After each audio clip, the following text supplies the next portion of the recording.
आज 30 जनवरी को शहीद दिवस मनाया जाता है। शहीद दिवस महात्मा गांधी की पुण्यतिथि। हम सभी लोग जानते हैं कि 30 जनवरी 1948 दिन शुक्रवार को प्रार्थना सभा में महात्मा गांधी की गोली मार करके हत्या कर दी गई थी। इसलिए हम अनुशीलन मंडल के सभी प्रतिभागी सब्सक्राइबर्स के समक्ष आज गांधी जी को श्रद्धांजलि अर्पित करते हैं। अनेक लोगों के मन में ये विचार आए कि गांधी जी की हत्या क्यों की गई और गांधी जी की हत्या करने वाला नाथूराम विनायक गोडसे क्या पागल था, मेंटली सिक था। इस प्रकार के तरह तरह के अवधारणाएं आती हैं। कई ऐसे प्रकरण आए जिसमें गांधी जी की हत्या को कुछ लोगों ने दुर्भाग्यपूर्ण बताया, कुछ लोगों ने नाथूराम गोडसे के पक्ष में भी बातें कही। इसलिए हमारे कुछ स्टूडेंट्स ने, सब्सक्राइबर्स ने इस पर जानना चाहा कि परिस्थितियां क्या थी, गांधी जी को क्यों मारा नाथूराम ने। प्रायः लोग इससे परिचित हैं, लेकिन उसकी पृष्ठभूमि में हम थोड़ी सी चर्चा करेंगे। महात्मा गांधी जी ने 13 जनवरी 1948 को सांप्रदायिकता के विरुद्ध आमरण अनशन किया और आमरण अनशन का मुख्य बिंदु सामाजिक और सांप्रदायिक सद्भाव था। उस समय पाकिस्तान में अल्पसंख्यकों के विरुद्ध, हिंदुओं के विरुद्ध दंगे हो रहे थे। हिंदू मुस्लिम दंगा हुआ था देश के बंटवारे के बाद। इस सांप्रदायिकता की हिंसा के विरुद्ध में गांधी जी अनशन पर गए और उस अनशन का एक लक्ष्य ये भी था कि सेकंड वर्ल्ड वार यानी द्वितीय विश्व युद्ध के दौरान ब्रिटिश सरकार ने द्वितीय विश्व युद्ध में सहयोग करने के लिए भारत को स्टर्लिंग की कुछ धनराशि ग्रांट की थी। इसमें 55 करोड़ रुपए की स्टर्लिंग पाकिस्तान का हिस्सा था, लेकिन पाकिस्तान ने अनुचित तरीके से कश्मीर में हस्तक्षेप किया, वहाँ दंगे फसाद हुए, युद्ध की स्थिति आई। इसलिए भारत सरकार ने 55 करोड़ के पाकिस्तान को दी जाने वाली ब्रिटिश हुकूमत की स्टर्लिंग को रोक दिया था। तो गांधी जी के आमरण अनशन का एक लक्ष्य भारत में और पाकिस्तान में अल्पसंख्यकों के विरुद्ध जो हिंसा हो रही थी वो कारण था। दूसरा कारण था पाकिस्तान को भारत सरकार द्वारा 55 करोड़ की जो स्टर्लिंग ग्रांट रोकी गई थी, गांधी जी ने कहा कि अनैतिक है, इससे भारत और पाकिस्तान के बीच में सद्भाव समाप्त होगा। तो उनका उद्देश्य सामाजिक और धार्मिक सद्भाव था। उन्होंने पाकिस्तान में हो रहे हिंदुओं के हमले को भी पाकिस्तान सरकार से अपील की और उस पर नाराज़गी व्यक्त किया कि हमले गलत हैं, और भारत में अल्पसंख्यकों की सुरक्षा की गारंटी की भी वो भारत सरकार और यहाँ के संगठनों से चाहती थी। ये गांधी जी की अनशन की पृष्ठभूमि थी। अब इस क्रम में 17 जनवरी 1948 को डॉक्टर राजेंद्र प्रसाद, जो उसमें संविधान सभा के अध्यक्ष भी थे, कांग्रेस की ओर से डॉक्टर राजेंद्र प्रसाद, राष्ट्रीय स्वयंसेवक संघ,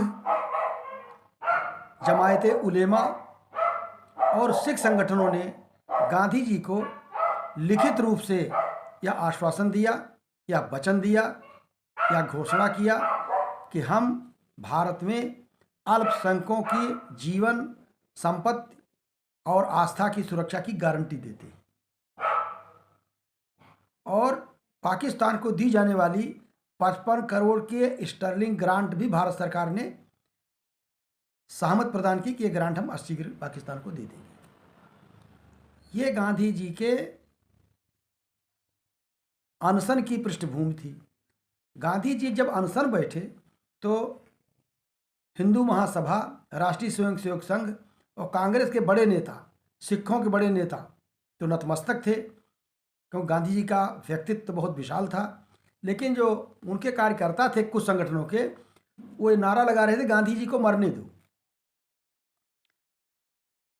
हिंदुओं के एक बहुत बड़े भाग में, एक बहुत बड़े जनसंख्या का भाग गांधी जी के विचार से असहमत था। हिंदू शरणार्थी दिल्ली की मस्जिदों में, जिसमें नमाज नहीं अदा की जाती है, उसमें शरण लिए थे। लेकिन गांधी जी ने उस पर भी नाराजगी व्यक्त किया कि अल्पसंख्यकों के ये स्थल जल्दी खाली किए जाएं। और जब हिंदू शरणार्थी वहाँ से निकाले गए इसी जाड़े के महीने में, जनवरी के महीने में, उस समय बूंदाबांदी हो रही थी, बादल घिरे हुए थे, कड़ाके की ठंड पड़ रही थी।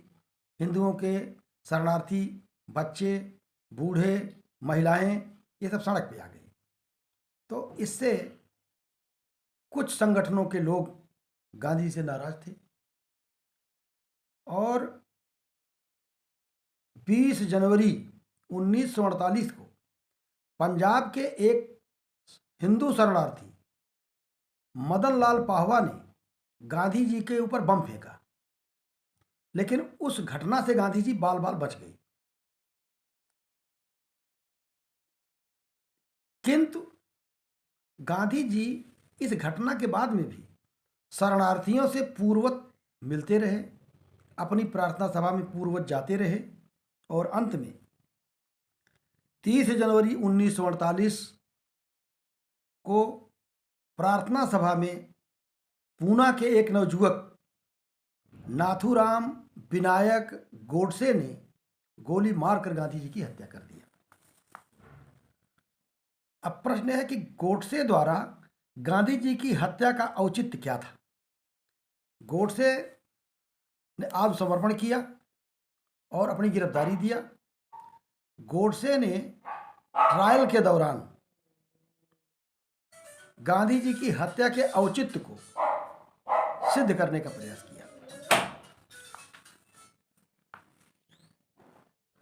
हत्या इसलिए की गई कि गांधी जी को राजनीतिक दृष्टि से पराजित नहीं किया जा सकता था। गोडसे ने अपने बयान में कहा कि गांधी जी को राजनीतिक दृष्टि से पराजित नहीं किया जा सकता है। सत्य और अहिंसा, अनशन और उपवास, ये गांधी जी के अस्त्र हुआ करते थे और इन अस्त्रों के सामने, आमरण अनशन के सामने, सत्य और अहिंसा के सामने किसी भी सरकार को झुकना पड़ता था।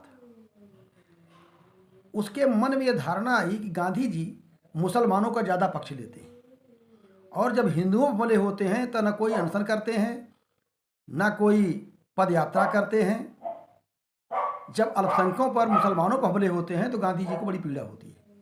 तो उसने ये कहा कि जब इसके विरुद्ध में भारत सरकार ने 55 करोड़ की स्टर्लिंग न देने की बात की तो गांधी जी अनशन बैठ गए। इसलिए उसने ये संकल्प लिया गांधी जी के वजूद को ही खत्म कर दें और गांधी जी की हत्या कर दी। ये पृष्ठभूमि थी गांधी जी की हत्या की। किंतु यहाँ एक चीज़ हम और कहना चाहेंगे कि गोडसे ने गांधी जी की तारीफ भी किया है। उसने लिखा, उसने कहा है अपने एक बयान में कि गांधी जी ने देश के लिए निस्वार्थ भाव से बहुत बड़ी सेवा की है, इसलिए मैं गांधी जी का सम्मान करता हूँ। लेकिन गांधी जी के जिंदा रहते हुए हिंदू विचारधारा और गांधी जी का भारत के प्रति दृष्टिकोण नाथूराम गोडसे को मान्य नहीं था। नाथूराम गोडसे ने कहा कि भारत को आज़ादी 20 जून 1948 को मिलने वाली थी और भारत का जो विभाजन हुआ उसमें गांधी जी को उत्तरदायी माना।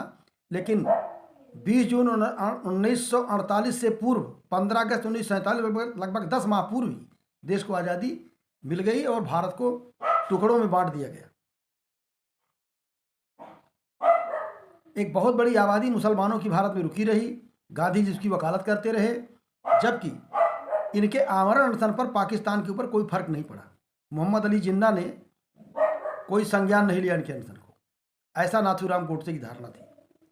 तो देखिए, इसमें दो चीज़ें उभर कर सामने आई। पहली चीज़ तो नाथूराम गोडसे गांधी जी के अहिंसा सिद्धांत से असहमत थे, और दूसरी चीज़, कुछ लोगों ने कहा नाथूराम गोडसे पागल थे, तो मैं तो, वहाँ तक मेरी समझ है, नाथूराम गोडसे पागल नहीं थे। और नाथूराम गोडसे ने भी अपने निजी स्वार्थ के लिए गांधी को नहीं मारा। भाई, नाथूराम गोडसे के का स्वार्थ क्या था गांधी जी की हत्या में? कोई इंटरेस्ट नहीं था, केवल हिंदू अस्मिता के प्रति गांधी जी के दृष्टिकोण से असहमत थे, और इसीलिए गांधी जी की उसने हत्या कर दिया। वो अहिंसा के सिद्धांत को नहीं मानता था। गांधी जी के का जो दृष्टिकोण था हिंदू के प्रति, सेक्युलरिज्म के प्रति, उससे भी वो असहमत थे। और उनका ये तीसरी चीज थी, गांधी जी को राजनीतिक दृष्टि से पराजित नहीं किया सकता है। यद्यप नाथूराम गोडसे ने गांधी जी की हत्या कर दिया, लेकिन ये नाथूराम गोडसे की राजनीतिक पराजय है। निश्चित रूप से ये एक प्रकार का बौखलाहट थी कि गांधी जी को पॉलिटिकली डिफीट नहीं दे सकते थे, तो जिसको राजनीतिक दृष्टि से पराजित नहीं कर सकते हैं, उसकी हत्या कर देने का कोई औचित्य नहीं माना जा सकता है, ना कानूनी तौर पर और न नैतिक तौर पर। तो गांधी जी की हत्या की पृष्ठभूमि थी। गांधी जी की मृत्यु के बाद अल्बर्ट आइंस्टीन का एक बड़ा प्रसिद्ध कथन है। उन्होंने गांधी जी को 20वीं शताब्दी का सबसे महान व्यक्तित्व कहा, और ये कहा कि लोग भरोसा नहीं करेंगे कि ऐसा हाड़ मांस का पुतला कभी दुनिया में रहा होगा। क्यों? क्योंकि देखिए, गांधी जी राजनीतिज्ञों में महात्मा कहे जाते थे, सेंट इन पॉलिटिशियंस। इसलिए कहे जाते थे कि एक सन्यासी का, एक बैरागी का घर पार छोड़ देना संभव हो सकता है, लेकिन गांधी जी के 4 पुत्र थे, 4 बहुएं थी। पूरे परिवार को छोड़ करके राष्ट्र के लिए, राष्ट्र को आज़ाद कराने के लिए, राष्ट्रीय अस्मिता की रक्षा के लिए अपने को पूरा समर्पित कर देना, ये विश्व में शायद ही ऐसी कोई मिसाल मिलती है। साधु सन्यासी, इनके घर द्वार परिवार नहीं है, वो चले गए, सन्यास ले लिए। गांधी जी के पास भरा पूरा परिवार था, उनके भाई थे, भतीजे थे, पुत्र थे, बहुएं थीं, लेकिन सब कुछ छोड़ दिए। इसलिए गांधी जैसा व्यक्तित्व कई 100 वर्षों में पैदा होता है। सरदार पटेल ने, आप ये जानते हैं कि सरदार पटेल और पंडित जवाहरलाल नेहरू में काफ़ी मतभेद थे, लेकिन वह एक दूसरे का बड़ा आदर भी करते थे। 30 जनवरी 1948 को गांधी जी की हत्या से पूर्व पंडित जवाहरलाल नेहरू और सरदार पटेल दोनों ने गांधी से मुलाकात की थी, और यह तय हुआ था कि इनके मतभेदों को दूर करने के लिए 31 जनवरी 1948 को गांधी जी दोनों को साथ बैठा करके बात करेंगे और आपसी मतभेद को दूर किया जाएगा। लेकिन दुर्भाग्यवश 30 जनवरी 1948 को गांधी जी की हत्या हो गई। इनकी हत्या पर प्रतिक्रिया व्यक्त करते हुए सरदार वल्लभ भाई पटेल ने जो कहा, उसका मैं बताना चाहूँगा। उन्होंने कहा कि जब दंगा या कुछ सांप्रदायिकता की उलझन और विरोध की सुगबुकाहट शुरू हुई गांधी की हत्या के बाद, तो सरदार पटेल ने कहा कि आप लोग बदला लेने की बात न करें, महात्मा जी के द्वारा दिए गए सत्य, अहिंसा और प्रेम के आदर्शों और मूल्यों को ग्रहण करें। ये हमारे लिए शर्म की बात है कि दुनिया के सबसे महान आदमी को अपनी जान की कीमत उस पाप के लिए चुकानी पड़ी जो हमने किया है। जब वो जीवित थे तब हमने उनकी बातों पर अमल नहीं किया, अब कम से कम उनके मरने के बाद हमें उनकी बातों का अमल करना चाहिए। यही गांधी जी के प्रति सच्ची श्रद्धांजलि होगी। पंडित जवाहरलाल नेहरू ने गांधी जी का दाह संस्कार करने के बाद उनकी चिता को इलाहाबाद के संगम में विसर्जित किया, और इस विसर्जन के बाद एक शोक सभा में नेहरू जी ने कहा, हमने बहुत ही महंगी कीमत चुकता करके अपना सबक सीखा है। हिंदुस्तानियों को एक होकर उस सांप्रदायिकता के जहर के विरुद्ध जंग लड़ना है जिसने हमारे युग के सबसे महान इंसान को हमसे छीन लिया। तो ये गांधी जी के हत्या की पृष्ठभूमि और उस पर होने वाली प्रतिक्रियाएं थी। जब गांधी जी की हत्या हो गई तो पंडित जवाहरलाल नेहरू ने सरदार वल्लभ भाई पटेल को एक बड़ा मार्मिक पत्र लिखा और उसका भाव यही था कि हमें अपने मतभेदों को भुला करके और गांधी जी के द्वारा दिए गए वचन को, संदेश को हृदयंगम करके और देश के लिए काम करना चाहिए। उसके बाद सरदार पटेल ने जवाहरलाल नेहरू के साथ बहुत निष्ठा के साथ काम किया। वो भारत सरकार के गृह मंत्री और उप प्रधानमंत्री दोनों थे। दोनों में मतभेद यद्यप तब भी बने रहे। गांधी जी के जाने के बाद में भी सरदार पटेल ने उनका सम्मान करते हुए नेहरू जी का नेतृत्व स्वीकार किया, लेकिन दोनों मतभेद बने रहे। उसका कारण दोनों पृष्ठभूमि अलग थी।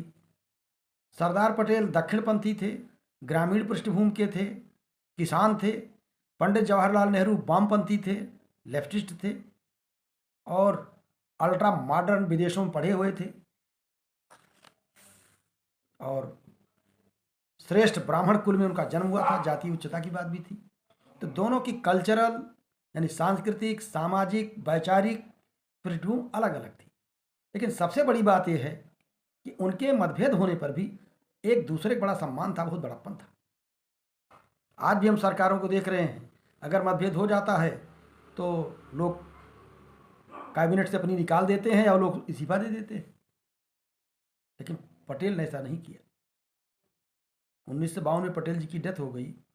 और सबसे बड़ी बात गांधी जी के बारे में यह है कि महात्मा गांधी का व्यक्तित्व इतना विशाल था, इतना बड़ा था